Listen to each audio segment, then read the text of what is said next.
자, 믿기지가 않습니다. 양진 변호사님, 이 대학 명문대생이라고 하는 사람들이 동아리를 만들어서 뭐 활동을 빙자해서 마약 파티를 벌였다. 자, 그렇죠. 너무 충격적인데요. 사실은 말만 연합 동아리이지 뭐 마약을 유통하는 좀 체계가 아니었나라는 생각이 오. 드는데요. 마약을 판매하기도 했고요. 본인들이 직접 투약을 하기도 했습니다. 예.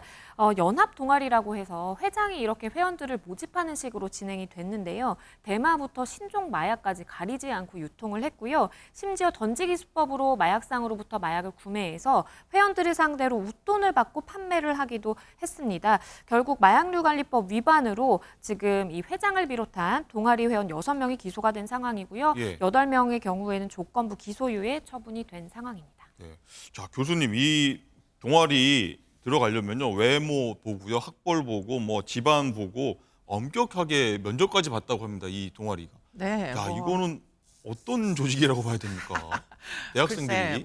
저도 마약 조직이라고 하면 조직폭력배 정도를 생각을 많이 했던 예. 그런 적이 있었는데요. 근데 이제 오늘날은 마약이 워낙 일반화되다 보니까 아무나 동네에서 던지기 수법으로 결국 일반인들도 다 마약에 노출되는 시절이 되다 보니까 지금 큰일입니다. 이 사건도 정말 그런 차원에서 보면 이게 이 조직밖에 없겠는가 하는데 사실 의문이 들고요. 예. 대학생들 사이에서 특히 이제 대학생들 중에 좀 시간이 있는 친구들이 여기에 굉장히 많이 참여를 했던 것 같아요. 지금 이제 로스쿨을 진학을 하기 위해서는 시험을 봐야 되지 않습니까? 그러다 보니까 약대나 의대나 로스쿨이나 이런 이제 아주 학력이 높은 친구들이 잠깐 동안에 이제 어떤 시간적 여유를 이제 갖고 있는 사람들 위주로다가 이 모집이 이루어졌던 것 네. 같아요. 아름아름으로. 그래서 지금 알려진 이 구성원들만 300명이 넘었다. 네. 아까 말씀하신 대로 그렇게 심사를 거쳐가지고 이제 함께 이런 이제 일에 연루가 됐던 사람들이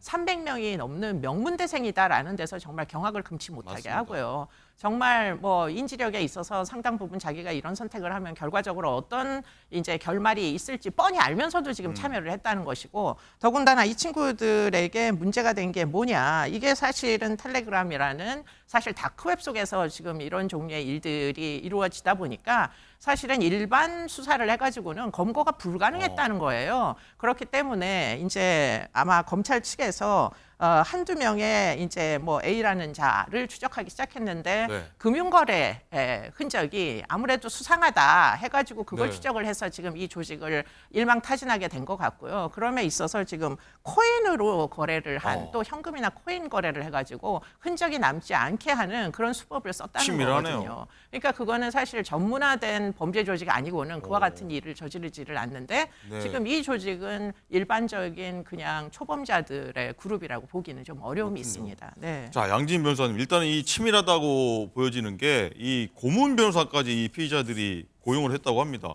자, 대학원생, 대학생들이라고 정말 믿기지가 않는데요. 그렇죠. 그러니까 본인들이 이제 언젠가는 혹시나 이것이 적발이 된다라든지 수사물망에 오를 것을 대비를 해서 고문 변호사까지 고용을 해서 마약 수사에 어떻게 대비하는지에 오. 대해서 정보를 공유를 했다라는 것입니다. 모발 탈색을 한다라든지 염색을 해라, 아니면 포렌식을 대비를 해서 어떻게 해라라는 식으로 정보를 공유를 장시간 동안 했고요. 그리고 이 회장의 경우에는요, 동아리 회장의 경우 특수상해라든지 성폭력처벌특례법 위반이라든지 무고 혐의까지 적용이 됐기 때문에 다방면으로 수사가 이루어질 것으로 보입니다. 자, 이 많이 배운 학생들이 뭘 배우나 했더니 마약 이런 거 배워서 정말 기가 막힙니다. 자, 오늘 말씀 여기까지 듣도록 하겠습니다. 감사합니다.